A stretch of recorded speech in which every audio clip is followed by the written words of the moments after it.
Welcome to Navabharat. నేను రఫీ.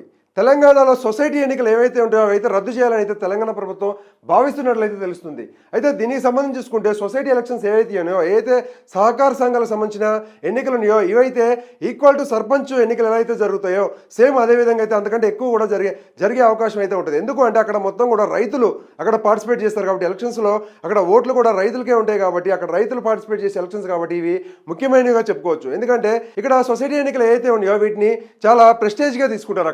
అక్కడ ఏదైతే గ్రామాలకు సంబంధించి నాయకులు ఎవరైతే ఉంటారో ప్రెస్టేజ్గా తీసుకుంటారు. ఎందుకంటే ఇవి చాలా ఇంపార్టెంట్. అక్కడ ఎందుకు ఒకసారి చూసుకుంటే ఇవి ఎరువులు అలాగనే ఏదైతే విత్తనాలు రుణాలు ఉంటాయి పంపిణీలన్నీ కూడా ఈ సొసైటీల ద్వారానే జరుగుతాయి కాబట్టి అక్కడ మేజర్గా రైతులకి డైరెక్ట్గా అందే ఎరువులు విత్తనాలు రుణాలకు సంబంధించి చూసుకుంటే వీటి ద్వారానే అంతే కాబట్టి అక్కడ ఎన్నుకోబడే వాళ్ళు కూడా చాలా ఇంపార్టెంట్ పర్సన్ అయి ఉండాలి.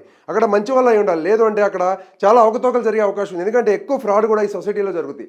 కాబట్టి అసలు ఎందుకు ఈ రేవంత్ రెడ్డి ఎందుకు ఈ డెసిషన్ తీసుకున్నాడు, అసలు ఎందుకు రద్దు చేయాలనుకున్నాడు, ఇది 2029 ప్లాన్ అయినా అంటే ఎలక్షన్స్ ఏదైతే ఉన్నాయో మనకి 2029కి దానికి సంబంధించి నేను ఎప్పటి నుంచో ప్లాన్ చేస్తున్నా అంటే అవుననే చెప్పుకోవచ్చు. ఎందుకు అంటే ఒకసారి వివరించే ప్రయత్నం చేస్తాను చూడండి. అయితే వాస్తవానికి అసలు ఇప్పటివరకు ఎన్ని మనకి సొసైటీలు ఉన్నాయి, అసలు ఇంకా ఎన్ని కోరుతున్నారు మొత్తానికి చూసుకుంటే ఒకసారి ఇన్ఫర్మేషన్ చూసుకుంటే ప్రస్తుతానికి అయితే మనకి 272 మండలాల్లో అయితే ఒక్కొక్క మండలానికి ఒక్కొక్క సొసైటీ లెక్క అయితే ఉండడం జరిగింది. అయితే అసలు ఇక్కడ మనకి సహకార సంఘాలు ఎలా ఉన్నాయి, ఇప్పుడు ప్రజెంట్ ఎన్ని ఉన్నాయి, ఇంకా ఎన్ని కోరుతున్నారు, అయితే ఈ సొసైటీలో ఏదైతే ఉన్నాయో వీటికి సంబంధించి ఇన్ఫర్మేషన్ చెప్పే ప్రయత్నం చేస్తా. ప్రస్తుతం చూసుకుంటే మనకి 908 అయితే సహకార సంఘాలు ఉండడం జరిగింది. అయితే ఇక్కడ ఈ సహకార సంఘాలకు జోడు ఈ ఇంతకుముందు ఏదైతే మనకి 272 మండలాలు ఉన్నాయో వాటిలో చూసుకుంటే ఒక్కొక్క మండలానికి ఒక్కొక్క చొప్పున అయితే ఉండడం జరిగింది. అయితే ఇక్కడ మొత్తానికి చూసుకుంటే 81 మండలాల్లో అయితే ఎలాంటి సహకార సంఘాలు అయితే ఏర్పాటు చేయలేదు. ఎందుకంటే 2013 తర్వాత అయితే ఎలాంటి కొత్త వాటిని ఏర్పాటు చేయలేదు కాబట్టి దీనివల్ల అయితే 81 మండలాలు అయితే ఎలాంటి సహకార సంఘాలు లేవన్నమాట. అయితే దీనికి సంబంధించి చూసుకుంటే 131 కొత్త సహకార సంఘాలు అయితే ఏర్పాటు చేయాలని అయితే సూచించడం జరిగింది. దీనికి సంబంధించి మంత్రి ఎవరైతే ఉన్నారో తుమ్మల నాగేశ్వరరావు కూడా సానుకూలంగా స్పందించి దానికి సంబంధించి ఏర్పాటు చేయాలని అయితే ఆయన సూచించడం జరిగింది. అయితే ఇక్కడ మొత్తానికి చూసుకుంటూ కూడా ఒకసారి సొసైటీలు ఎలా ఉంటాయి అనేది చూసుకుంటే సొసైటీలకు సంబంధించి చూసుకుంటే సొసైటీలు ఏదైతే 4-5 గ్రామాలు ఉంటాయో 4-5 గ్రామాలకు కలిపి ఒకటి కొన్ని సొసైటీల్లో అయితే 500 మంది మాత్రమే ఉంటారు. కొన్ని సొసైటీలు చూసుకుంటే 1000 మంది అయితే ఆ సొసైటీ పరిధిలో అయితే ఉండడం జరుగుతుంది. అయితే అక్కడ సభ్యులుగా ఉండేది కొన్ని సొసైటీల్లో 500 మంది, కొన్ని సొసైటీల్లో 1000 మంది ఉండటం వల్ల ఏమైతుందంటే ఇక్కడ రుణాల పంపిణీ కానీ విత్తనాల పంపిణీ కానీ ఎరువుల పంపిణీ కానీ ఏదైతే ఉంటో వీటిలో కొంతవరకు అయితే అవకతవకలు జరుగుతూ ఉంటుంది అనమాట. దీనివల్ల అయితే కొత్త సహకార కేంద్రాలు అయితే ఏర్పాటు చేయాలని అయితే అక్కడ సూచించడం జరిగింది. అయితే ఈ మొత్తానికి కూడా ఈ విధంగా ఉంది కాబట్టి ఏదైతే మనకి ఇన్ని సహకార సంఘాలు ఉన్నాయో వీటన్నిటికి సంబంధించి కూడా ఎలక్షన్స్ లేకుండా డైరెక్ట్గా నామినేట్ పదవుల ద్వారా అయితే ఎన్నుకోవాలి. అంటే నామినేట్ పదవుల ద్వారా అయితే వాళ్ళకి పదవులు ఇవ్వాలి. డైరెక్టర్ చైర్మన్లు ఏవైతే ఉంటాయో చైర్మన్లు వైస్ చైర్మన్లు డైరెక్టర్లు ఎవరైతే ఉంటారో వీటికి సంబంధించిన అన్ని పోస్టులు కూడా నామినేషన్ ద్వారా అయితే అంటే నామినేటెడ్ పోస్టులు అంటే ప్రభుత్వం చేతిలో ఉంటాయి కాబట్టి ప్రభుత్వం డైరెక్ట్గా వాళ్ళకి సంబంధించిన వాళ్ళు అయితే ఇచ్చే ప్రయత్నం అయితే జరుగుతుంది. అయితే ఇక్కడ మొత్తానికి చూసుకుంటే రేవంత్ రెడ్డి ఎలాంటి గేమ్ ఆడుతున్నాడు అయితే చెప్పే ప్రయత్నం చేస్తాడు చూడండి.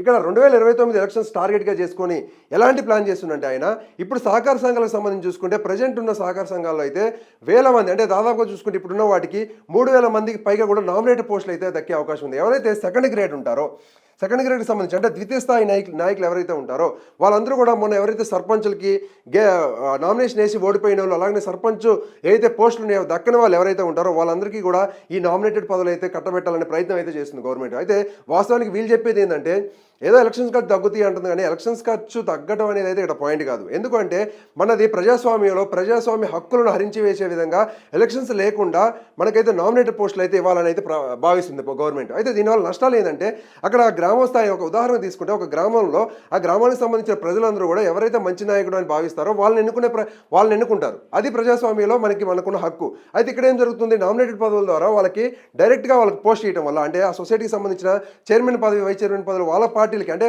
100% కూడా ఇక్కడ కాంగ్రెస్ సంబంధించిన ఎవరైతే నాయకులు ఉంటారో సెకండ్ గ్రేడ్ అంటే ద్వితీయ స్థాయి నాయకులు ఎవరైతే ఉంటారో వాళ్ళకి కట్టబెట్టే ప్రయత్నం చేస్తున్నారు. కాబట్టి అక్కడ ఉన్న కాంగ్రెస్ ఎవరైతే అక్కడ ప్రజలు ఉంటారో అంటే కాంగ్రెస్ పార్టీకి సంబంధించిన ప్రజలు ఎవరైతే ఉంటారో వాళ్ళ ప్రజలకు మాత్రమే వాళ్ళు మంచి చేసే అవకాశం ఉంది. ఇప్పుడు అక్కడ బీఆర్ఎస్ బీజేపీ సంబంధించి ఎవరైతే సిపిఎం ఇలాంటి వేరే పార్టీలకు సంబంధించిన ప్రజలు ఎవరైతే ఉంటారో వాళ్ళకి తెలిసిపోతుంది ఊర్లలో ఈ ఎవరైతే ఉన్నారో ఈ ప్రజలు వీళ్ళు వచ్చేసి వేరే పార్టీ వాళ్ళు, వీళ్ళు వచ్చేసి కాంగ్రెస్ పార్టీకి సంబంధించిన అయితే అక్కడ నాయకులకు తెలుస్తుంది. కాబట్టి అక్కడ నాయకులు ఏం చేసే అవకాశం ఉందంటే వేరే పార్టీ వాళ్ళకి ఇవ్వకుండా కేవలం వాళ్ళ కాంగ్రెస్ పార్టీకి సంబంధించిన ప్రజలు ఎవరైతే ఉంటారో వాళ్ళకే ఏదైతే ఉన్నాయో ఎరువులు విత్తనాలు రుణాలు ఇచ్చే అవకాశం ఉంది. కాబట్టి ఇక్కడైతే కొంతవరకు కాదు, చాలా వరకు అయితే ఇక్కడ వరకు నష్టం జరిగే అవకాశం ఉంది అక్కడ ప్రజలకి. ఎందుకంటే వాళ్ళు సొంతగా ప్రజలు ఎన్నుకుంటే ఆయన కరెక్ట్గా పనిచేస్తారు. ఇక్కడ నామినేటెడ్ పదవుల ద్వారా వచ్చినప్పుడు ఏమైందంటే ఒక్క పార్టీకి మాత్రమే ఒక్క పార్టీకి చెందిన ఎవరైతే ప్రజలు ఉంటారో వాళ్ళకి మాత్రమే న్యాయం చేసే అవకాశం ఉంది. అయితే దీనికి సంబంధించి ఏదైతే వీళ్ళు నామినేటెడ్ పదవులు అంటున్నారంటే ఎందుకు 2029 ఎలక్షన్స్ ఎందుకు టార్గెట్ అంటే ఇప్పుడు ఎవరైతే సాటిస్ఫై లేకుండా ఉన్నారో అంటే ఎలక్షన్స్కి ఏదైతే సర్పంచ్ ఎలక్షన్స్లో వాళ్ళకి ప్లేసులు దక్కకుండా అంటే ఏదైతే సర్పంచ్ పదవులకి వాళ్ళు నామినేషన్ వేయలేని పరిస్థితులు ఎవరైతే ఉంటారో అంటే ఇద్దరు నాయకులు ఉన్నప్పుడు అక్కడ ఒక నాయకుడికి అక్కడ సర్పంచ్కి నిలబడే అవకాశం ఉంది. కాబట్టి ఎవరికైతే ఆ పదవి దక్కలేదో వాళ్ళని సాటిస్ఫై చేసే విధంగా అయితే ఈ పదవులన్నీ ఇచ్చే అవకాశం ఉంది. అంటే ఇక్కడ సొసైటీకి సంబంధించి వాళ్ళు మేజర్ అనమాట. సొసైటీ అనేది సర్పంచ్ ఎన్నికలతో పాటు ఈక్వల్గా ఉంటుంది. అయితే ఇక్కడ వాళ్ళకి సెకండ్ గ్రేడ్ నాయకులు ఎవరైతే ఉంటారో వాళ్ళు ప్రజల మధ్యలో ఉంటారు కాబట్టి వాళ్ళకి ఈ పదవులు కట్టబెట్టడం ద్వారా రానున్న 5 సంవత్సరాలు ఏవైతే ఉంటాయో 5 సంవత్సరాలు కూడా వాళ్ళు కష్టపడి పనిచేస్తారు పార్టీ కోసం.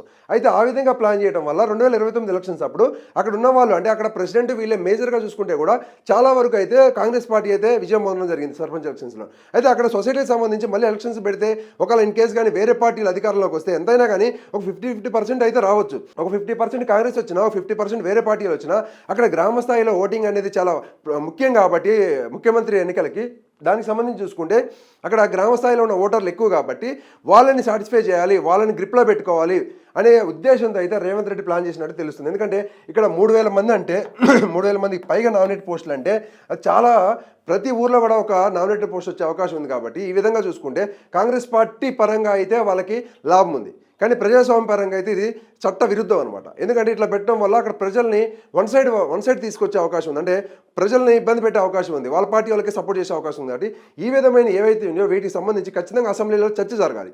అసెంబ్లీలో చర్చ జరిగి దీని మీద మంచి ఏముంది చెడే ఉంది అనేది ప్రతిపక్షాలతో అసెంబ్లీలో సమావేశం జరగడం ద్వారా వాళ్ళు అయితే కొన్ని సూచనలు చేస్తారు. దీనివల్ల లాభం ఏంది, నష్టం ఏంది, దీనివల్ల ప్రజలందరికీ కూడా తెలుస్తుంది. కాబట్టి ఈ విధంగా అసెంబ్లీలో చర్చ జరిగిన తర్వాత మాత్రం ఈ డిసిషన్ తీసుకోవాలి. అయితే ఈ సొసైటీ ఎన్నికల రద్దుకు సంబంధించి అయితే ఇంతవరకు అయితే ఏదైతే రేవంత్ రెడ్డి ప్రభుత్వం ఉందో వీళ్ళైతే ఇంకా ఫైనలైజ్ అయితే అవ్వలేదు. కానీ దీని మీద అయితే చర్చ నడవాలి, చర్చ జరగాలి.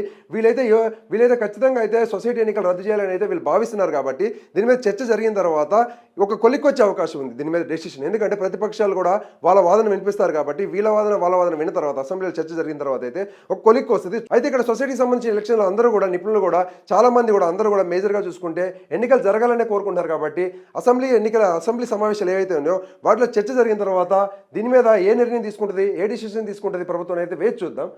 Thank you.